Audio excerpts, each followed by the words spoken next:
تو یہ بھی قانون یہ ہے کہ آپ نے آگ میں ہاتھ ڈال دیا تو اس کا نتیجہ آپ کو مل جاتا ہے. یہ تو قانون ہے نہیں.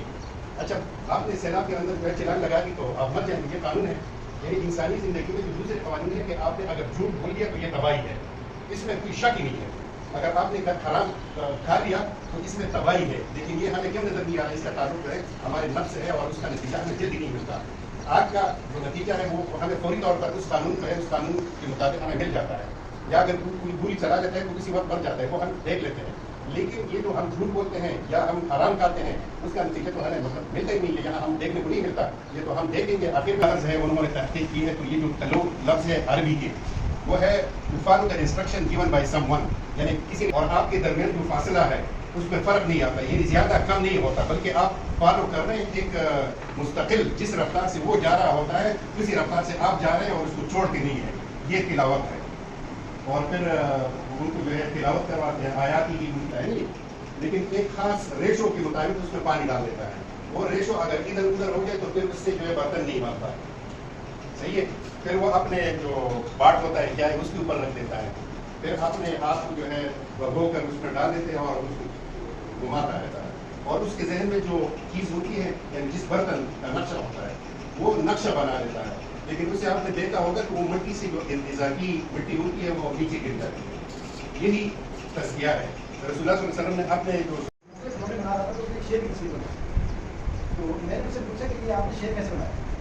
اس نے کہا شیر تو اس کے اندر پہلے سے موجود تھا. صحیح.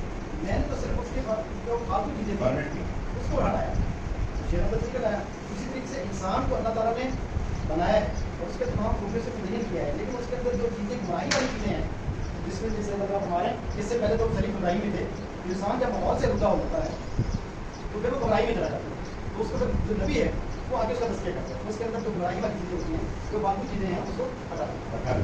دوسری بات ابھی جو آپ نے کی قرآن اور حدیث کے حوالے سے ڈاکٹر حمید اللہ کے نام سنا ہوگا، شاید حسین نہیں سنا ہوگا. ڈاکٹر حمید اللہ ایک بہت بڑے پہلے کی 24 صدی کے ایسے محقق ہیں کہ شاید اس وقت دنیا میں اسلام کا اتنا بڑا محقق پچھلے 100-2-3 سالوں میں نہیں گزرا. اور وہ حیدرآباد دکن کے رہنے والے تھے. جب حیدرآباد دکن پر انڈیا نے قبضہ کیا تو وہ اسکالر تھے، لائر بھی تھے اور اسلامی لائر بھی تھے. اور آگے کہتا ہے کہ مجھے کلمہ پڑھا دیجیے، میں مسلمان ہونا چاہتا ہوں. اور وہ آتا ہے آگے کلمہ پڑھتا ہے، مسلمان ہو جاتا ہے. اور تھوڑی دیر کے بعد کہتا ہے کہ اب میں آپ کی کوئی بات نہیں مانوں گا، جو آپ کے پاس کتاب پڑھی ہے میں اس کو مانوں گا. اب اس آدمی کو اپنی کہہ رہا ہے. اور پھر اس نے آگے کہا کہ اگر وہاں حضرت عمر فاروق بیٹھے ہوں گے تو پھر کیا ہوگا؟ مقصد یہ کہ نبی کی سیرت کے بغیر تو ہم رہنمائی لے ہی نہیں سکتے. اس لیے ہمارے لیے بنیادی بات یعنی اصل بات یہ ہے کہ اللہ پر ایمان لانا یہ پہلا ایمان ہے، ایمان کا پہلا درجہ ہے. ٹھیک ہے. لیکن عملاً رسول پر ایمان لانا پہلے ہے. اس لیے کہ رسول کی تعلیمات ہمیں یہ ہے کہ اللہ کو مان لو. صحابہ کو رسول نے بتایا کہ یہ اللہ ہے اس کو مان لو، تو پہلے تو رسول نے بتایا نا، تو پہلے انہوں نے رسول کی تصدیق کی. اس لیے نبی اکرم صلی اللہ علیہ وسلم کی تصدیق کرنا